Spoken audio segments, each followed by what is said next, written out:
What's up, Saltcasters? This week we had Kash from Redemption on the podcast. Mechanical genius, great banter. Overall, really fun episode. Great to get to know a little bit more about this player. He's just getting started, I think, and you're really going to enjoy this episode. For alerts on when this episode goes live and future episodes and whenever I'm streaming, etc., make sure to follow me on Discord or to join my Discord.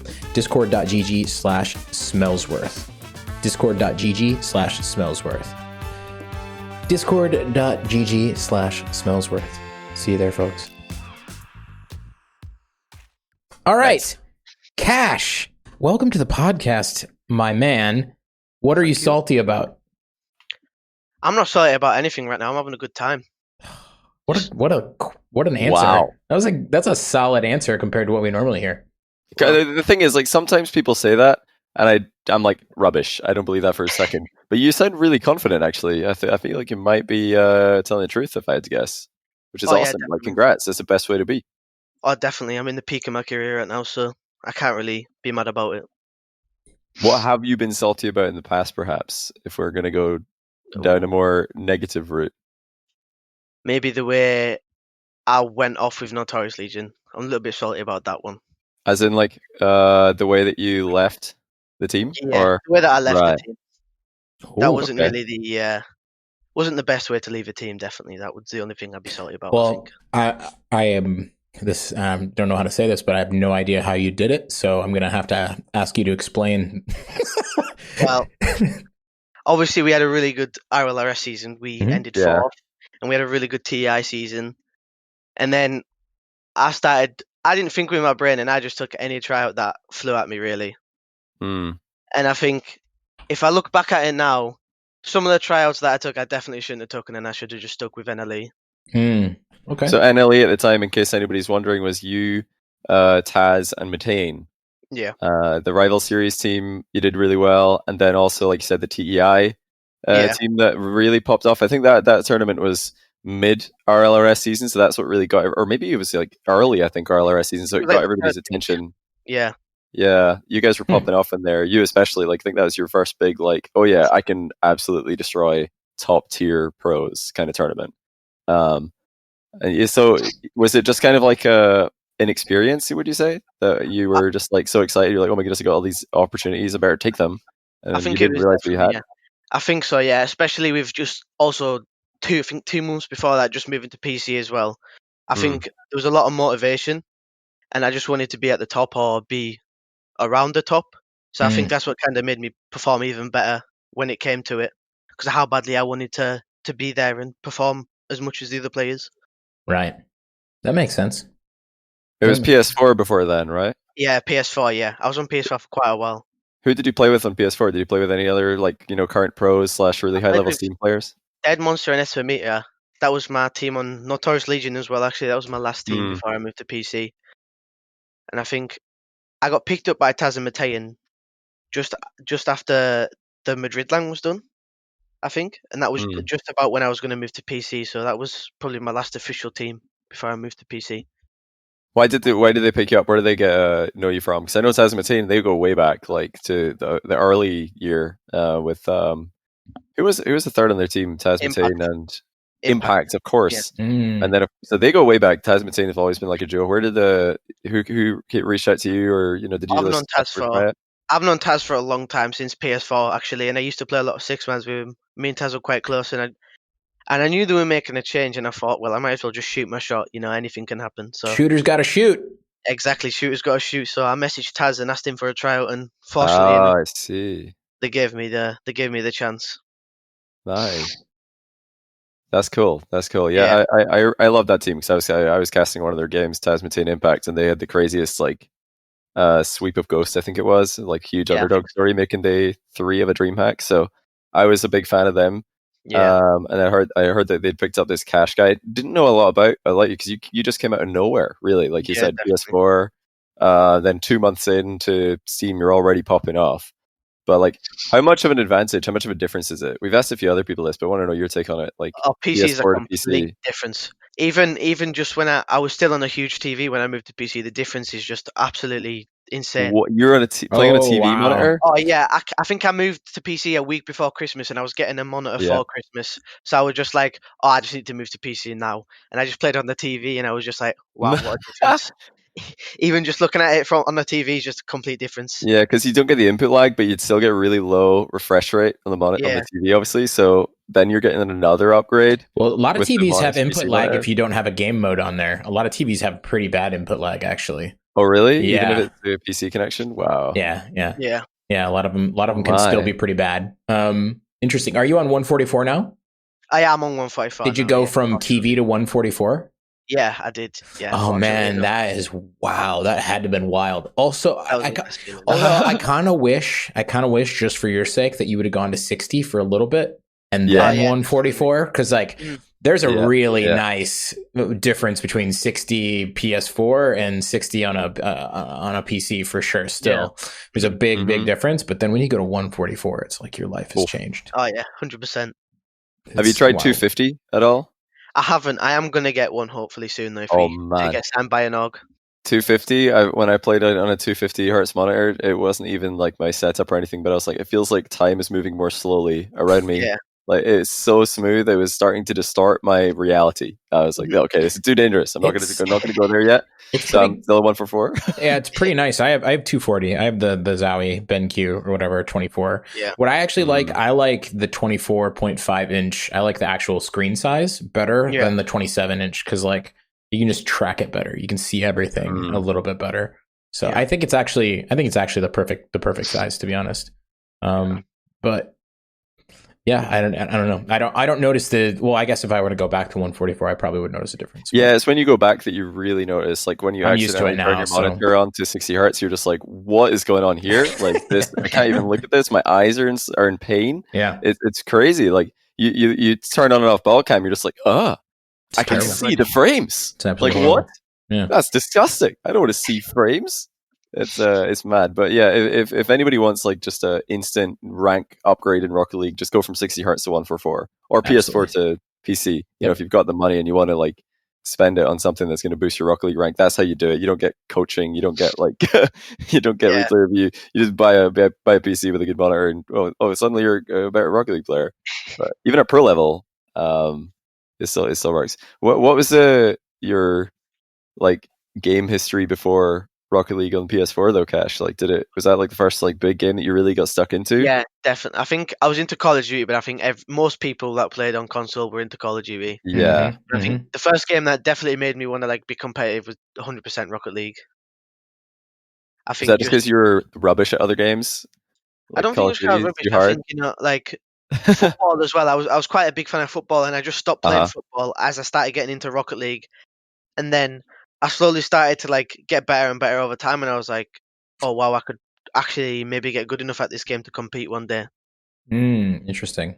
How long did that take before you realized that you were, that good or good enough to make the cut? I think I wasn't good enough until maybe I think I went on holiday for 2 weeks and I came back and I just saw loads of improvement. And straight after that, I just realized like I could get somewhere in this game. With the way I was improving, after a break, it was quite a big break, yeah. And I came back, and as I started getting back into it, I just kept improving and improving, and I thought, yeah, I wanna compete in this game. It was just just the thrill of competing is just something else.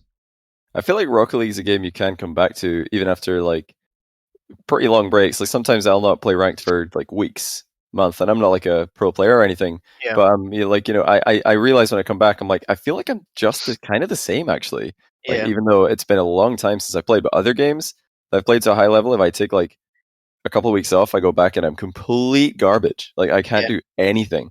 Like I don't know what it is, but Rocket League feels, maybe it's just I played more of Rocket League than other games, but I've played a lot of other games as well, and I really do feel like Rocket League's just easier to come back to. I don't know if you guys have had that experience. I think Greasy's a perfect example of it as well. I think after Complexity, and then he came back with, was it Magnifico? Yeah. I think I think class on Rocket League, like the skill, you never lose the skill. I just think on other games it's a lot harder because everything changes in games, and I feel like the skill gap doesn't get higher on Rocket League. I feel like the meta just changes. or there's a new mechanic you need to learn. Mm-hmm. Yeah, that's true. Yeah, new mechanics keep coming out. Yeah. Like, I remember I heard like a Chronovia interview years ago about will wave dashing be useful? Like he was like, yeah, it's situational. It can definitely like be useful. And I think I remember Espion tweeted a clip of him like wave dashing one time, and he's like, look, guys, if I didn't wave dash here, I wouldn't have reached the ball and I wouldn't have scored. And everybody was like, okay, yeah, look at that. That's like one example after months of looking that a wave dash is useful. Boom. Yeah. And now like everyone in Diamond is wave dashing every recovery is like mad. Like, you just see it in every rank game. Like everyone is wave dashing every single moment that they can and getting it right. Like this is crazy. It does seem like we are really bad at predicting how valuable things will be. Oh yeah. 100%, yeah. Mm-hmm. What do you think the next big mechanic is then, Kash? Where if it's a secret that you're working on, then obviously keep it that way. I don't know. I have no idea. Maybe like the breezy flick, because the breezy flick can be quite insane. Like if you get it right, that could be one of the main mechanics in like competitive play. Whereas now it's like double taps and flip resets. I think more like ground play will come into play in the future. Have you seen Evampel? Stall mid. He does. I think it's breezy flicks that he does. It is, yeah. That's wild. Yeah. You pointed it out to me. It's so wild. It's so crazy. So like as soon as he backflips, he actually does like half of a flip cancel on the backflip, so it like stops the backflip initially, but then he releases the flip cancel to like finish the flick with it. It's kind of like there's a delay in the middle of the flick, and it also somehow adds power to it. I don't even know how. I think it's because it lets the ball like settle down on the car again. It's just like a very weird timing, like almost impossible to read thing that he does. Yeah, I've never seen anyone else really do it consistently, so that's something. If you're interested in the breezy flicks, might be one to check out. The example. What do you think about like team pinches and stuff? Do you think people are going to be setting those up more often? I think team pinches is situational because I see a lot of teams do it. Well, obviously, as scrim teams, and I see a lot of them do it in scrims, and I think sometimes it's accidental, but I don't think a lot of teams will be trying to do it more in the future. I think it's too high risk to do, I think. Really?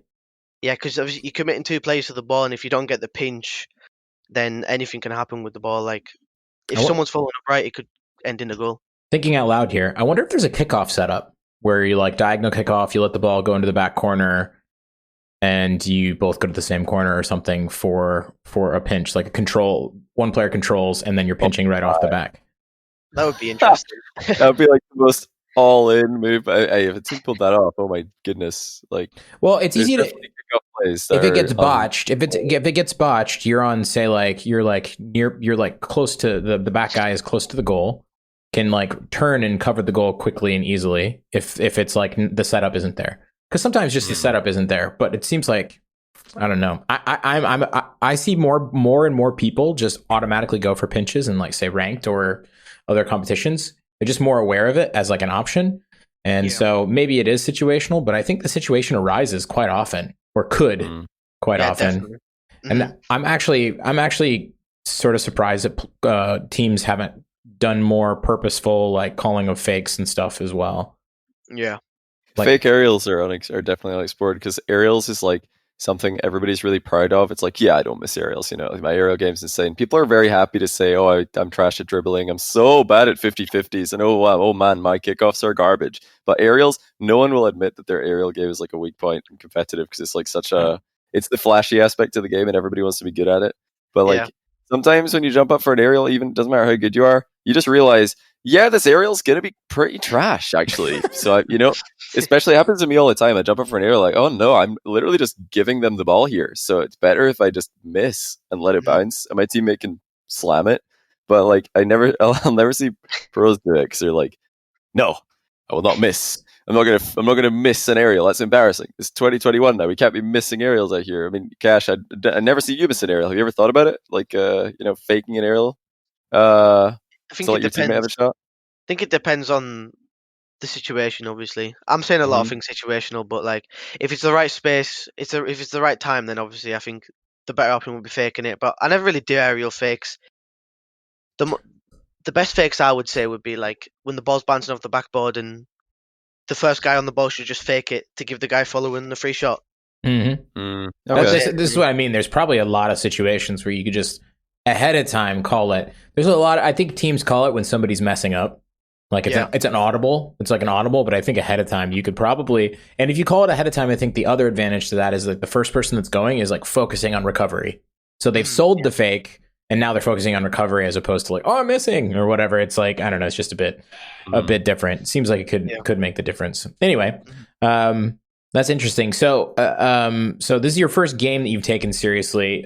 But what about like sports? Like growing up, like did you play? I'm sure you probably played football or something. Football, yeah. I played football quite a bit. Did you play on like a more than competitive team or just like playground stuff? I played on just a league team. I wasn't the best football player, but I always played it every Saturday, every weekend. I used to go play. I enjoyed it quite a bit, but I was never the best.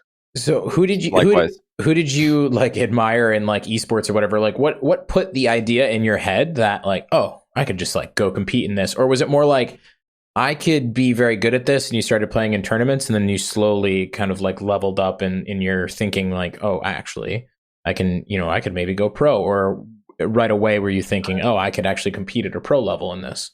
I think the first thing for me, I never wanted to compete, but when I saw, I think it was Justin's 0 second goal, that started like I wanted to. He admired me a lot. I wanted to be like him, and I wanted to have a moment like his, because that moment is just different to everything else in this game. You can never have such a good feeling like that. And then after, it took me a while to get that good, and I think I played a lot of six mans, and I think rank A, that was quite good back in the day. When I made that, I was like, I think I can make it somewhere. I want to make. So six mans, how important do you think six mans is now? Because you say back in the day it was quite good. Do you think it's any good now, or do you know? Like if players when they come up would be worthwhile? It's all right now. I don't think it is important as it is nowadays. I think a lot of teams look for ones mains nowadays, like Notorious and the Exos. Why do you think that is? Why do you think ones mains are now being hunted or sought after? The mechanics, because every team in the top 8 has a mechanical player, I would say. Like you've got Top Blokes with Archie, you've got Oxygen with Astral. Well, they're probably not top 8, but you've got Dig with Astral, and you've got Giants with Itachi. I think every team has that mechanical player, which helps a lot of teams. I think it makes a difference, especially with us. I would say I'm the mechanical player on my team. I think sometimes in series I could be the difference maker. Yeah, the troublemaker as well. It's like somebody who's just annoying to play against because players just don't know what they're going to do. But like, do you think there used to be this talk in the past? Like, I remember a good example of this is when Squishy joined NRG. A lot of people were saying, no, this is not going to work. NRG with Fireburner worked because he was defensive. That let Justin do whatever he wanted to do. And then, Turbo, same thing. Defensive player, brought the best out of Justin. Squishy and Justin, they're going to collide. They're going to go for the same aerials. And like a bunch of like Reddit armchair analysts are coming up with all these theories as to why Squishy on NRG is not going to work. But when I saw that, I was like, oh boy, that's a huge move. Like they've just destroyed one of their biggest rivals, Cloud9, because Squishy's off the team, and they're getting like a mechanical upgrade. And I don't think you can have too much mechanics on one team. I'm a firm believer that if you just put the 3 best mechanical players in a team and they've all got a good attitude, you're probably going to get the best team in the world. But I want to know your take on it. I agree as well. I think a lot of people are off put by, there's that one standout player, and if another one joins, it's going to shut out the other one. Yeah. Or it's going to be like, I think 3 players are the most mechanical players. I think that would be the best team in the world as well. I think that's what Dignitas is getting right now because they've got Jack. I agree, yeah. Jack, Darius. Both like top 3 1v1 players probably in the world. Like only Khaled is in the conversation. So like they're just like 2 of the best mechanical players in the world. Easy. And now they're destroying. So, is it a case of Panda becoming a coach and they pick up like another ones main, or what do you think the play is there? Not that they're having lack of success right now. They're doing pretty good, so I think it's really hard with Dig. I think it's really hard with Dig because whenever I play them, I'm like, oh, that's like, they're a good team, but they've never stood out to me when I've played them with Jack. But every time I see them, they're winning everything, and I'm like, where's the difference between playing us and playing Top Blokes or Dignitas? Well, wait, no, they are Dignitas. Hold on a minute. Why haven't they played themselves yet? Yeah. So you mean like scrims against you is like whatever, or when you play in the tournament? Well, we played them in Grid and House, yes, and they've never looked like a Grid champion team. Not to roast them or insult them. Nah, But, absolutely to roast them, of course. Yeah, I mean, yeah, you beat. What you mean is like you beat them in the grid this week, 3-2, and yeah. they won the whole thing. And then we lost the next day. I was like, what just happened? Like, everything can change so quickly in a day. Yeah. It's amazing. We went from going 3-0 in our group and had a lot of confidence going into the next day. Hmm. And then the 1 and 2 team in our group goes to win the whole thing. Well, like you guys, Oxygen, BDS, all won groups. You all came first in your groups, and you all got round one in playoffs. Like, are you a fan? It's like obviously, something that will always be a good thing Yeah. or a bad thing for various players. But this grid format, what do you think? Like the group stage into everybody qualifying. I like this format because I feel like it gives more chances for teams. Mm-hmm. Because you've got the group stage where it's like, if you go on 0-3, it doesn't matter because you've still got another chance the day after. But there's two ways to it. I think it is good, but it is bad because a lot of momentum will be lost as soon as you go 3-0 in groups because you want to carry on playing and you want to get obviously play. But then you've got warm ups before the group stage the day after, and if you play bad in the warm ups, you might have it in your head or something might have Yeah. happened. And then in the group stage follows up, you get swept, and it's like, what just happened to you from yesterday? Yeah, true. Yeah, I mean, if anybody had a right to complain, it would be you because you got first in the group, and then you're against Team Liquid who got last in their group in Yeah. a single elimination. But yeah, if I mean, there it is, guys. Kash likes the format. If he's not complaining, nobody can complain because it's like he's from one of the first seeds. If you ask like somebody who came last in their group if they like it, and they're like, yeah, it's great. Like obviously they're going to say that, but Yeah. it's I guess less expected for you to do that. Yeah, understandable. Well, I was going to ask you on a different topic, by the way. So you Mhm. said earlier on that you had a lot of different tryouts Mhm. that maybe you shouldn't have taken. So are you referring to like AS Monaco, you playing with Extra Ignite, then you played with Ignite and Rix Ronde, then you played with ClayX and Nachitao, and I then think back with Taz and Blurry? Is it that like time frame that you mean, or that is there that behind time the frame, scenes? definitely the time frame then. I Right, think right, right. ruined me, but especially after the RLRS season, I think I probably shouldn't say this, but I had a BDS tryout and a tryout with Meta and Magnus. Oh, so like they were non-tournament tryouts because you actually played Yeah. tournaments with like AS Monaco, Fadeaway, Los Amigos, Nameseekers, but you had other ones as well. Yeah, I think after Right. RLRS we had like a kind of break, and then we were doing scrims in it. It was going all right, and I think the reason I got kicked was my own fault because I tried to replace Taz on that team, Mm.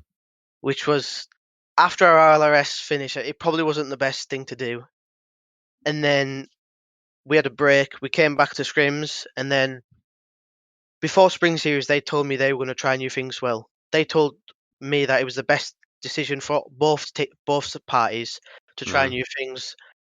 And I wasn't going to end up playing Spring Series, but I was quite fortunate with Extra Ignite.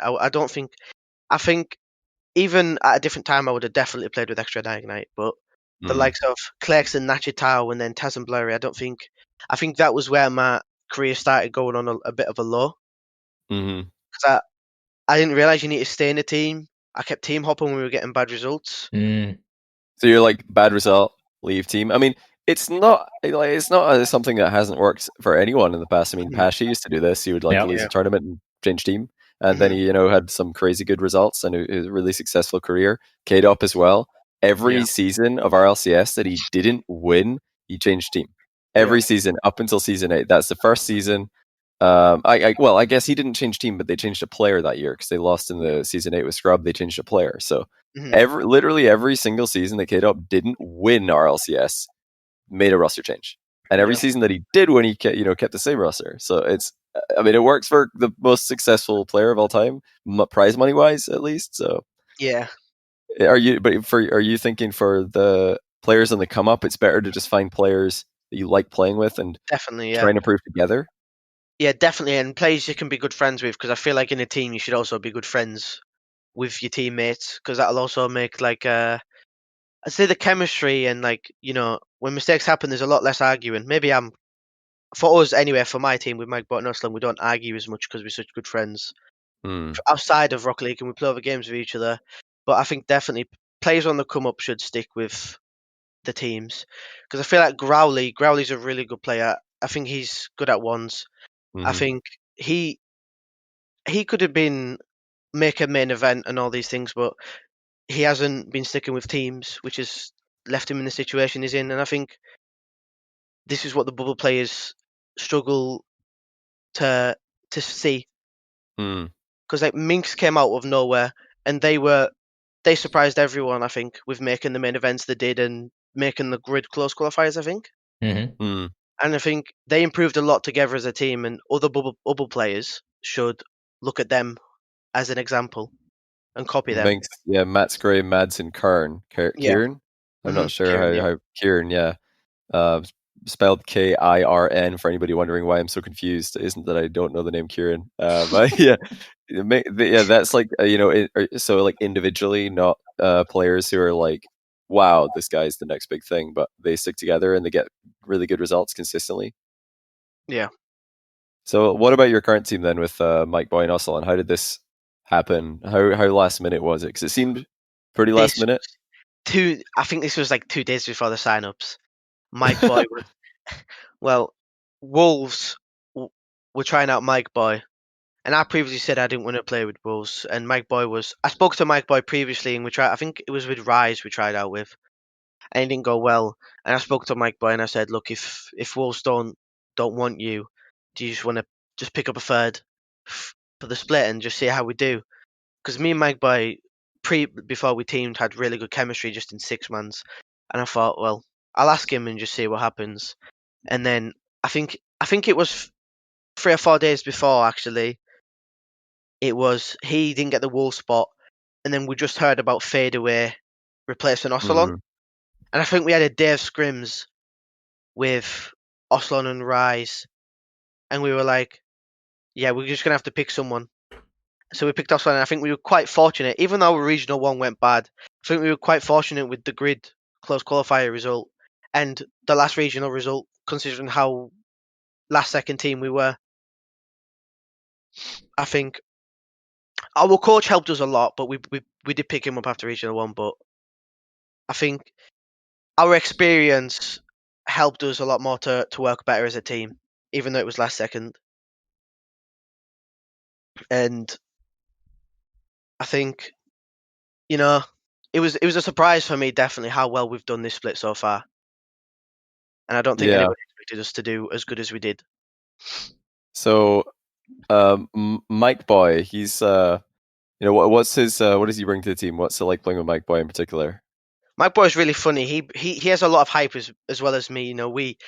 We always get hyped in tournaments, and I think that's always good for the team space. I don't know whether I've worded that right, but he's got a very good attitude and mentality towards everything. He's always willing to learn, and when we're playing tournaments, he's always that guy that's like, "Come on, we've got this," and he's keeping us positive, which is what everyone needs in the team—a guy that keeps it positive. And I think playstyle wise, he's more of like he lets me do my own thing and just follows me up. I think he's like a Matean. Matean does that on Galaxy races. I would say he just follows up whatever EXO does. Oh, nice. He just knows what me or Ruslan's going to do. And what about Ocelon then? As well, what's his? I think he's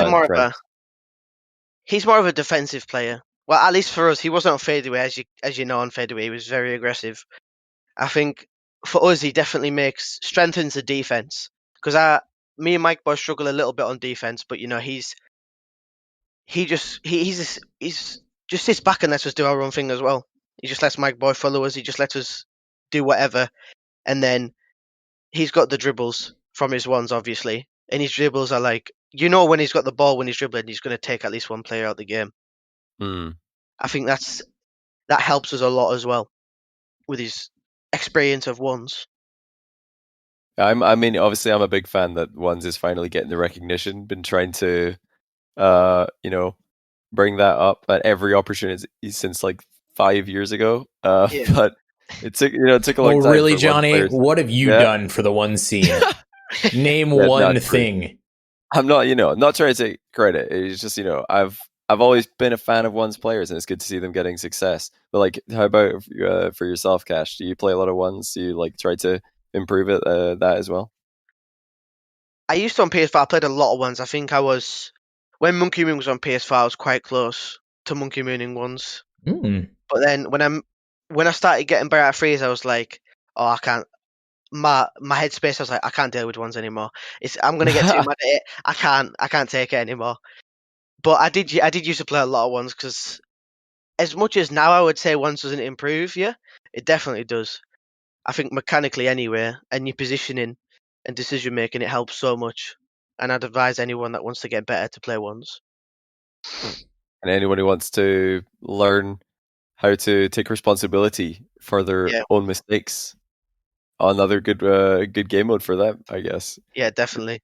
So there's talking about like mechanics. There's been a few. I actually couldn't find I was looking for other tweets on this because I feel like there was other tweets, but like there's been a discussion going on Twitter of Rocket League skill cap versus other games, other esports skill caps. You know, how much is Rocket League and mechanics, or what do Rocket League mechanics rank next to other games? Rocket League strategy.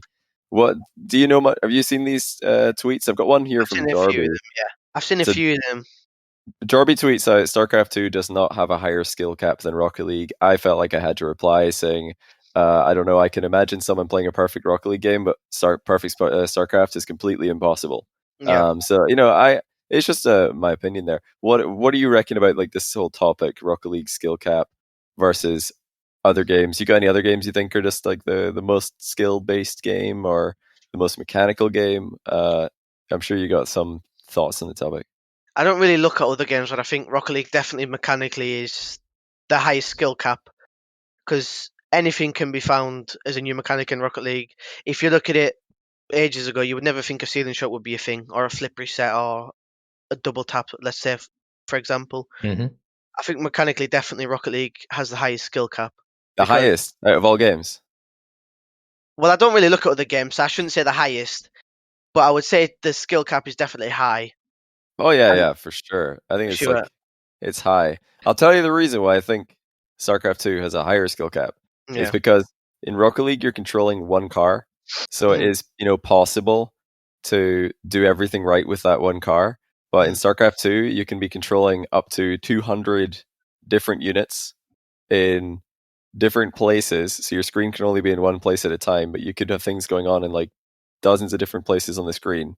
So like if you have like the ability to move your fingers faster on a Rocket League controller, it doesn't really like give you that much of an edge. Yeah, being able to input buttons quickly and have really quick reactions is gonna be a boost to the game. But if you have like the ability to play with 10,000 actions per minute on a keyboard and mouse in StarCraft 2, you would literally be like micromanaging so many different things at the same time. It would be impossible. Like if you played against a bot in StarCraft 2, it would be like, this is just not fair. Like every single 200 different units are moving perfectly, and everything's to the split second at the perfect time. So I don't think personally Rocket League has as high of a skill cap, but I also think the StarCraft 2 skill cap is literally impossible for humans. It's not possible. But Rocket League skill cap, like what is actually achievable for a human in Rocket League, is extremely, extremely high, like insanely high skill, like you said. So I think that's where like the confusion lies for me. Yeah, I can see your point. But like, what do you think? 5 minutes Rocket League gameplay per perfect game? Is it possible to play a perfect game in RL? I think it's possible. Yeah, I think it's definitely possible. I don't think we've seen it yet, though. No way. Definitely not. I don't think we've seen it yet. No. But I think how would you define a perfect game in Rocket League? Literally no mistakes whatsoever. At all. Yeah, not but what's one a mistake? bad touch. Yeah, well, every time that the ball is struck like with the absolute like maximum power, and every time that somebody tries to control the ball, they control it perfectly. I don't think it's that easy to say like what the right hit strength is for every hit. That's like sometimes it's better to hit it soft. Yeah. Well, yeah, exactly. Like, but what I mean is like every touch would be made with the absolute perfect amount of power. Like every single open net, even if it's just like a fraction of the net that's open, and it has to be like an insanely fast shot to get in before it gets saved, every time that would happen. So like, every landing, every recovery, everything would just be like so smooth. It would have to be, if you guys don't watch Jesse streams, exactly. Chat, prove it by point here. That's good. Possible. You've done well. It's rare that I just read chat and start laughing during the middle of the conversation. That was pretty well timed. Yeah, I don't know, man. I think a more productive conversation about this is like what's difficult about StarCraft, what's difficult about Rocket League, what's interesting about Rocket League mechanics or Rocket League skills, because they're different skills. It's like, the skill cap for both games is probably infinite. It's probably unachievable, yeah. Yeah. But so it's like, okay, well, it doesn't really matter. But I think one thing that Farah said when I interviewed him, he actually came into our work in Paris and I interviewed him. He said he got excited about Rocket League and playing Rocket League because it was a new set of mechanics that existed in no other game. So therefore, like if you're good, you can rise to the top pretty quickly. Whereas like if you're going to start playing, say like CS, like you've got a really long road ahead of you, most likely, to get your mechanics up to the level of the top pros. I mean, Melee is a really good example of this. I'm sure StarCraft is actually another very good example of this. Like, I don't know how long does it take like a new player to emerge to the top in StarCraft? It's got to be a long time. Yeah, a long time. They don't really like the problem with StarCraft is that like after you've learned what all of the buttons do, because you've got to learn all of the keybinds. There's a lot more controls than there are in Rocket League. Like after you've mastered all that and you figured out what all of the different things in the game do, because Rocket League's pretty simple on the face of it. Like it's just cars that fly, pick up boost, and they can jump around and they try and put the ball in the net. Like super simple, and that's an advantage actually. Like that's what makes Rocket League esports so accessible, so good. But like StarCraft esports, like people who are new to it, they watch, they're like, I haven't got a clue what's going on. But after you've like played enough that you understand, then you still have to get really, really accurate and like clicking in the right places, not misclicking anything, not getting an input wrong. And these guys play with the best players playing with like 300-400 actions per minute. That means they're pressing a button on the keyboard or the mouse like, what is that, 5 times a second? And that's how quickly they're tapping to put inputs, where a computer could do tens of thousands easy, because it's just for a computer it's no problem chaining those inputs together. So that's like the difficulty with that kind of game. But I think I don't think it actually takes away from StarCraft's valuability as an esport at all. I think it actually is a benefit. I think the fact that StarCraft is accessible and it is understandable is a good thing for the esport, and people shouldn't be trying to prove like, no, StarCraft 2 is the hardest game and that's why it's the best esport ever. Actually, no, StarCraft 2 is, or not StarCraft 2, Rocket League, sorry, hardest game, and that's why it's the best esport. I actually think the fact that Rocket League isn't the hardest game, it is really accessible, it's easy to understand, that's what makes it the best esport for me. It's I go the other way with it, the opposite side. Like, anyone can watch what is going on in like a super high level Rocket League game, Kash like doing mad stuff in a Rocket League 3's environment, and they're like, oh yeah, scored a goal. Yeah, I know what that is. That's cool. The car's flying. How is it doing that? They don't know everything, but like they can see, they can understand what's going on, which is, I think, really, really good. What do you think about Rocket League 3v3 strategy though, Kash? Because obviously in ones there's a tons of strategies, mixing up kickoffs, challenges, shot selection, and everything. But like threes, do you feel like there's a lot going on that viewers don't realize? There's kickoff strategies, because Dig have quite a few kickoff strategies for threes, which is quite hard to counter. And I wouldn't say there's necessarily strategies, I would just say there's counters for teams, and there's stuff you should watch out for teams. But I wouldn't say there's any strategy as well. There probably is, but for me, I would say there's kickoff strategies still in threes, but I wouldn't say there's any certain strategies you would take into a game. Well, obviously, you probably would, depending on a certain team. But do you think it's like mostly, I mean, we said earlier on, put the best mechanical players with good attitudes on a team and it's probably going to be the best team. Do you think Rocket League is like, mostly mechanical ability in competition? Yeah, I think the mechanical ability is the game changer in the competitive scene. I mean, take Queso, for example. They're 3 players with insane mechanical capabilities. Yeah, true. Yeah. And they came from, well, they were on Magnifico, but VK Sillen, I think, quit. And then brought in Greasy. He wasn't mechanical, and then they bring back VK and they get top 2 in the Regional 2. I think mechanics is going to be the future of this game. At least in my opinion, because you see all the mechanical players just destroying teams.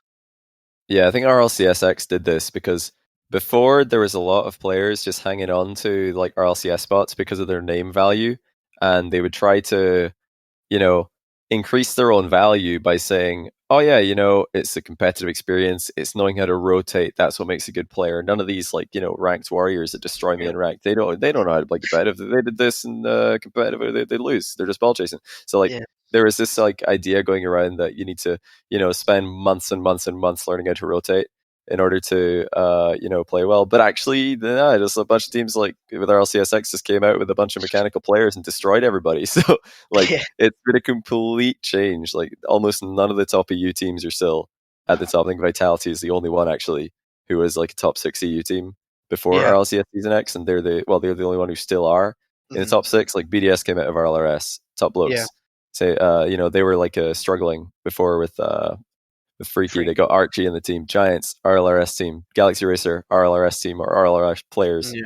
I guess Endpoint are top 6, and they've got Metsa, who's a bit more of a veteran, but they were bottom of RLCS as well. Queso, brand new. Guild, very new team as well. Hardly any of the veterans are there, because I think the rotational skill that they had and all the competitive experience in an online environment, it doesn't really count for much. It's just mechanics, and that's good for Kash, because I mean, you're pretty much one of the best mechanical players there is. But how are you going to use that to keep on improving? What's your goal? What's your method now to take it to the next level? Well, right now I would say for me to take it to the next level is just keep playing the game and finding new things to help me improve. I think working with my coach and perfecting my play style is what is next for me to take me as a player to the next level. Because I don't think I'll ever stop playing this game until I've won something, at least won something. And what's the minimum thing? What counts as something? Well, like a regional or a LAN or something like that, I think my no way you stop if you win a regional. If you win regional 3, you're not stopping that. I'm not going to stop. But I mean, as right now for me, all I want to do is just win something. I would be satisfied. I wouldn't say I would stop. I would say I would be satisfied with everything, Because I wouldn't say, I would win regional 3 and then I would say, oh no, I'm quitting now, I'm leaving. And hang up the controller. Yeah.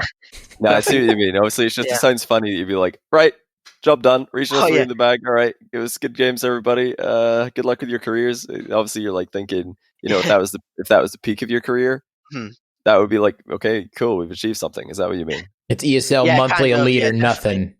Definitely, yeah. Because I've put so many hours in this game, and I want to get back to the way I played in Spring Series. For me, is my aim, because I think Spring Series was the peak of me, 100%. The series against Solary just stays in my head right now because I just dismantled them with the way, just everything. I played the game. How would you describe it? What was it that you remember about that game? I was just scoring everything. No matter where the ball was, I was just hitting it in the net. It was just, for me, that's the best I've ever played Rocket League. That was just on another level. So it was AS Monaco against Solary, Spring Series? Yeah. Is there anywhere, can people watch that somewhere? I'm sure people watching are wondering, oh man, I have to see this game. I think so, on the Rocket We Get to Each Other, Rocket RB. I think it'll still be on there on the VODs. Or on YouTube. I think it might be on YouTube as well. I'm searching right now to see if I can find it.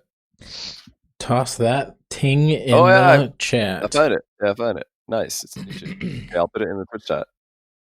If anybody wants to see the series that Kash is referring to, I believe that's it. Oh, apparently I can't. I'm not logged in. Let me just log in. Twitch. You can confirm. Is it? I'll send it to you on Discord as well, Kash. Is it this one? Sure.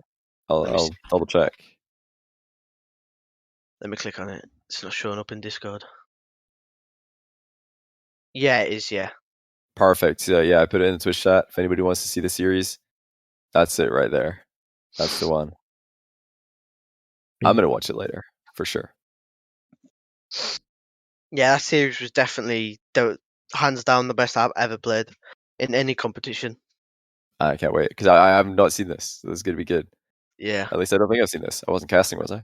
I better not be No, casting. you weren't. Yeah. I think it was Danny Boy and someone I was else. like, okay, I know I did cast in the start of it, but I was like, I'm pretty sure I didn't cast that. I had to just check. Yeah. That would be, oh man, that would just show how much this has been a blur this year with how many games, Yeah, definitely. how many For online sure. games, Yeah. like everything. I'm like, oh, did I cast that? I don't even know. And then I watch it, I'm like, oh yeah, I remember. Yeah. Nah, this one, that's gonna be fun. I've not seen this.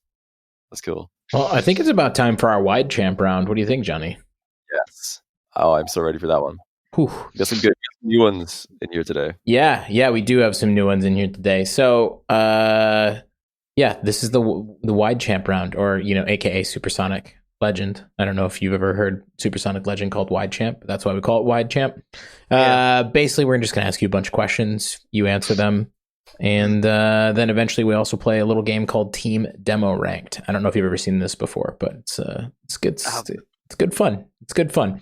So first off, we'll start off easy. We'll ease into it. Start off with your favorites. What is your favorite car that you don't main?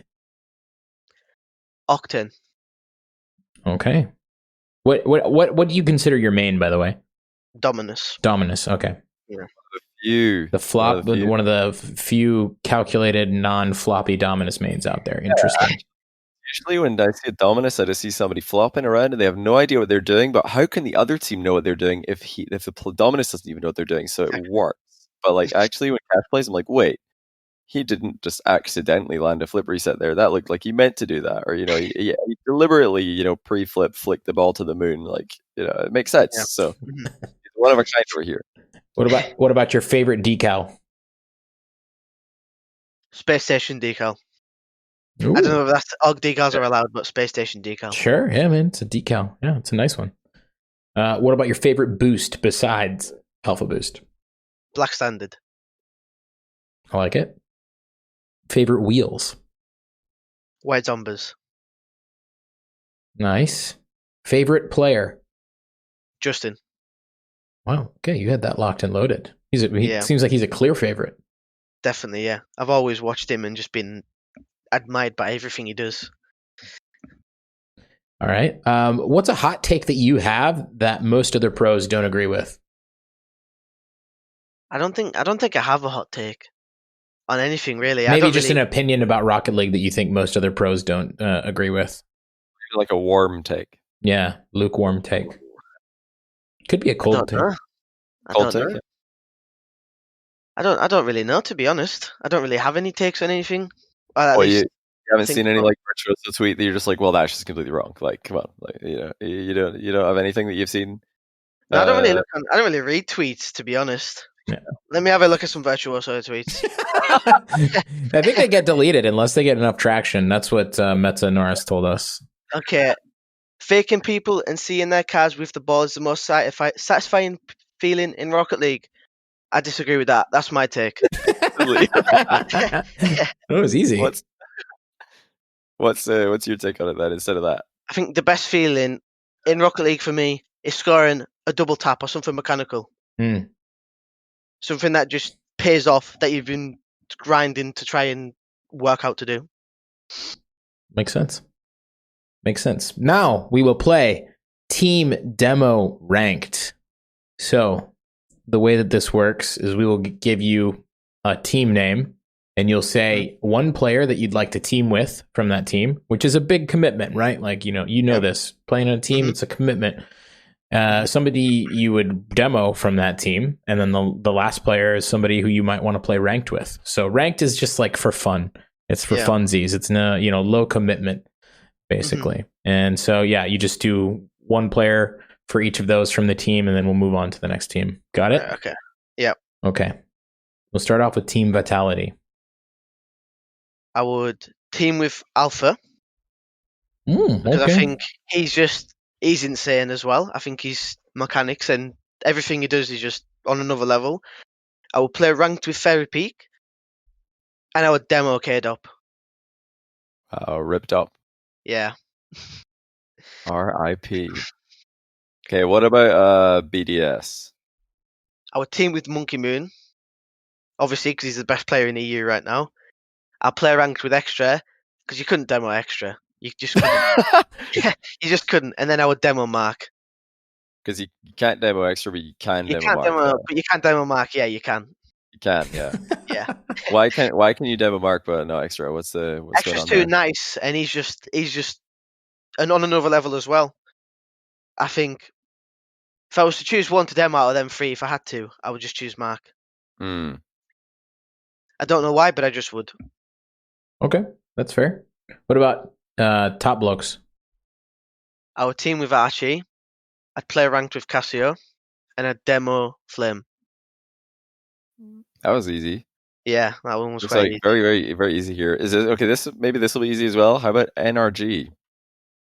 That's not easy. That's hard. Okay. I team good. with Justin. I think Saw that obviously coming. because I've always looked up to him. I think that would just be unbelievable. Who would I play ranked with? I think I'd probably play ranked with Squishy. Oh, interesting. I think That's the first time demo Garrett. G. That's the first time Garrett G's ever caught a demo in team demo ranked for Yeah. sure. Feels bad, man. Really? Yeah. Maybe it's a relief. Maybe he's like, finally, Yeah, maybe. Like, finally, I'm off finally, the yeah. hook. Everybody just wants to team with me. Ugh. Maybe. Finally, somebody wants to demo me. What about Team Queso? I would demo VK Sailing. I'd team with Demensa. I'd play ranked with Atomic. Nice. Are you not worried about Demensa being like in the team house with people he's not teamed with? There's like No. who knows what's going on with that? Is like Nah. a conspiracy theory haven over there. Well, Not yeah, really true. though. No controversy at all. I'm only joking, but yeah. Like, what Yeah. have you ever thought about that? Going to a team house with people you're not Uh, teamed with? Yeah, I think with friends, if I was in a team house with friends, I think it'd be fine, or even teammates. I don't think it'd be a big deal. Oh yeah, teammates would make sense. But like, what do you Yeah. do or what do you think they do if they play against each other in tournaments, which has happened many times? Oh, I Somebody can just beats the other imagine. one. I can just imagine BDS sweeping Queso, or when Queso beat BDS, Mark Bate coming into Mensa's room and just hitting him and just like you did before. Nah, I don't think there'd be any. I don't think there'd be anything like that. Actually, I highly doubt it. Anyway, I think they're too good of friends to do something like that. Although it's still a possibility, so I won't put it past them. But Okay, now we got another one in here. Brand new Widechamp Round question. Yeah. Who are your top 5 most mechanical players, not including yourself? Justin, Astral, Notorious, Squishy, and Ixo, I think, would be my 5. Interesting list. I like it. Not okay. Twitch chat. Who do you think? Who do you think Kash is forgetting, if anyone? I want to know. Does Twitch chat think Kash is missing anyone? Who's missing from his list? Alpha. Ahmad. Yeah, I was going to say Ahmad, but I thought, no, I'm going to leave him out. First killer, Atomic. Why were you thinking Ahmad? Then you left him out. I don't know. I don't know. I just know Ahmad's mechanics are just insane too. But for me, I think Squishy. If I was to place anybody, it'd be Squishy. But I think they're my top 5 right now. Mm-hmm. Mm-hmm. And Alpha hasn't got. I wouldn't say for me hasn't got a wide range of mechanics. I'd say he can double tap, flip, reset. I would say he can just do like the normal mechanics. But if you compare Alpha to Notorious or Astral or anyone on that list, I think there's just a big difference. They can do absolutely everything. So for you, creativity is like a big part of this. Gotcha. Yeah, definitely. Okay, that suddenly your list makes a lot of sense when you put it in that context. I'm bad at explaining things. No, not at all. It's just like everybody's got a different take on what mechanics means. Yeah. And you rank creativity very highly, which is cool. I like that a lot. Okay, now do the top 5 least mechanic pros. Farah, Turbo. Turbo, really? I felt like Turbo improved a lot recently. I thought he was improved pretty a lot, good. but I wouldn't say he's mechanical. Okay.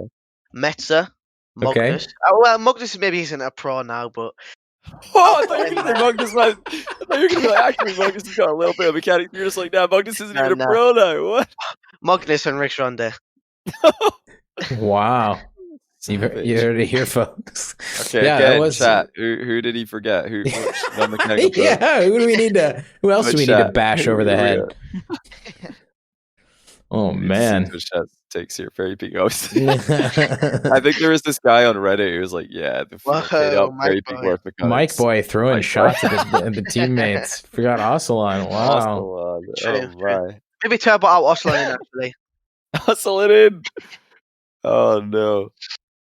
I wonder if Ocelon's here. I don't think he's here. He would have said something for now. So, no way would Ocelon take that quietly. So, he is in the chat. Ocelon's in the chat. What are you going to say for yourself, Ocelon? He's in the viewer list. He's going to take that? Ooh. Wow. Johnny's just checking who's lurking. Yeah, man. Calling him out. He's screenshotting that for whenever times get tough on the team and they got to talk about who they're going to cut. I can't believe he said this about me. That's right. Oh, here's the coach, Lion. Well, that's you're not Ocelon, Lion. Come on, we need Ocelon. Yeah, Ocelon, he must be AFK. There's no way Ocelon would take that quietly. He's not the kind of person to be. Not. Like, yeah, I'm just gonna let somebody disrespect. I need in a 2's game right now. And he's in a 2's game, yeah. Lastly, I was in your stream one day. And you were Ocelon with the question marks. Got timed out by Nightbot. But he's back. He's back. He heard. He's like Ocelon, were you in a 2's game? Were you unable to reply because you're in a 2's game? That would be hilarious. We just want to know. He's always in ranked. Always. Yeah, he actually was. Anytime I say, yeah, exactly. Did you win though? Be honest. We'll check your match history. Always grinding, that's right.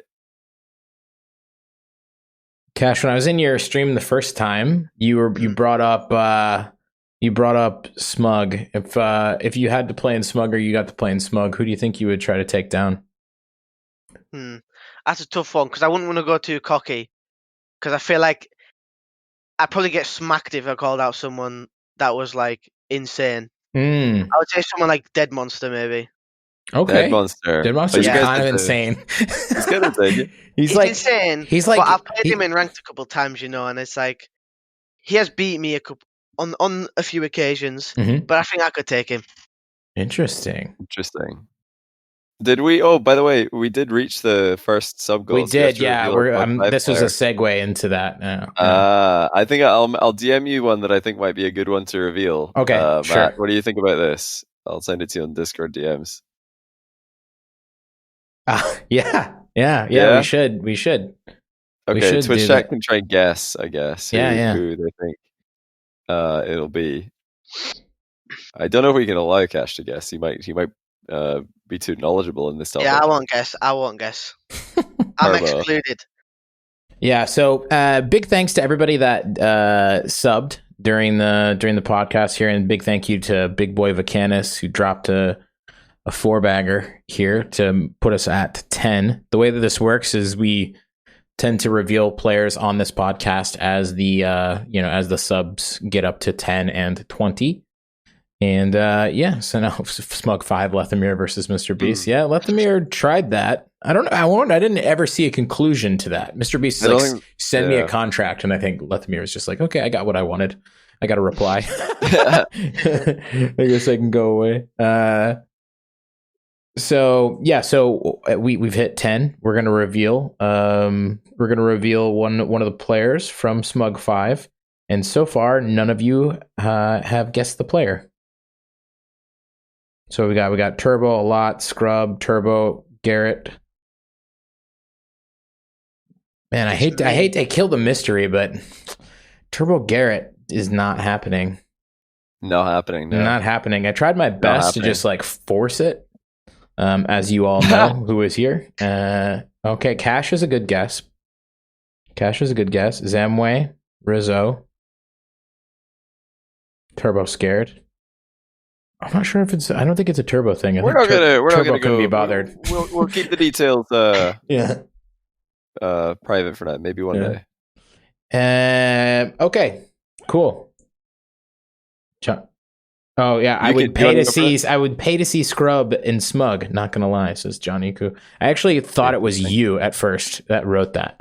It took my brain a little bit to catch up, actually. Yeah. So, okay. So the player that is going to play in SMUG 5 is actually in chat.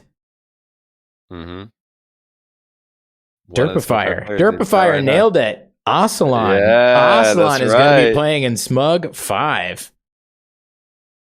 Can't wait to watch him lose. Wow. I beat him in one, so whoever he's playing, he isn't going to beat him. I'm just saying that. Ocelon just said really. Now, I don't know if he was saying really to like, oh, I'm playing in SMUG 5. I didn't know. Question mark. And go time out again because he keeps on using too many symbols. Ocelon, you're going to learn your lesson, man. Nightbot is pissed, Ocelon. But don't worry. Nightbot doesn't decide anything when it comes to SMUG, so you're good. Shadowcat's got it right. Cash greater than Ocelon. Yeah. Wow. Well, Ocelon, he's trying to prove that he's still got it, but we'll leave the who he's against as a mystery for now. Yeah, because you guys didn't pay enough, so that's naturally that's not going to get revealed. And actually, we almost never reveal the matchups, right? We almost never reveal the matchup. No, we're gonna leave a little bit of mystery there. Yeah. So Ocelon versus mystery player TBD. Mystery player TBD. And then there are 11 other players. So that's pretty dope. We did just drop the main event trailer today. It's on my Twitter. If anybody hasn't seen it, you can head over there. True. I'll leave it at that. Just in case somebody hasn't seen it, I'll just leave the. Oh, you with the suspense. Okay, that's fair. That's fair. All right, Cash. Where should people follow you, buddy? Twitter.com/iCash with 2 H's and a 1 at the end. Boom. Wait, is it 2 H's? Yeah, 2 H's. I suppose finding Cash. Well, it's on the screen. People can see it on the screen. Yeah, they can read it there. I suppose finding a screen name with Cash can be difficult. 100%. Yeah, a lot of people called Cash, I'm sure. Yeah. Where'd the name come from, by the way? You stream as well, don't you? Quite a lot. I do. I'll type in chat. Yeah, be sure to check him out on Twitch as well. Daily streams. Daily streams, even. Daily streams. Wow. He's on the partner grind right now. Keep it up, man. Chat, if you go to Twitch, follow Cash, and then go watch him when he's streaming, and then remind him that he's not supposed to be playing DMCA music so that he can actually get partner at some point. Facts. Yeah, 2 weeks from just do him a favor. Facts. No DMCA music. Not worth it. It's not worth it. True. So what's your Twitch? Did you put it? I put it in there. Yeah. I put it in there. It has like a Twitter link when I put it in there, but it's in there. I'll do it again. Bang. There you go. There you go. Follow the man Cash. Cash, thank you very much for coming on the show. Thank you for inviting me. Johnny, thank you as always for co-hosting. I'm going to just leave these lovely people with an outro. Have a good one, boys. GG's. Good night, everybody. Good night. That's going to do it for this episode. Big thanks to Cash for coming on the podcast. It was great having him, like I said. You guys are going to want to watch the Astral episode next. Both extremely mechanical players have similar viewpoints on the game, and also a very entertaining episode on a player that we don't get to hear enough from. Make sure to join the Discord to stay up to date on all these things, discord.gg/Smellsworth. And make sure to have a great day.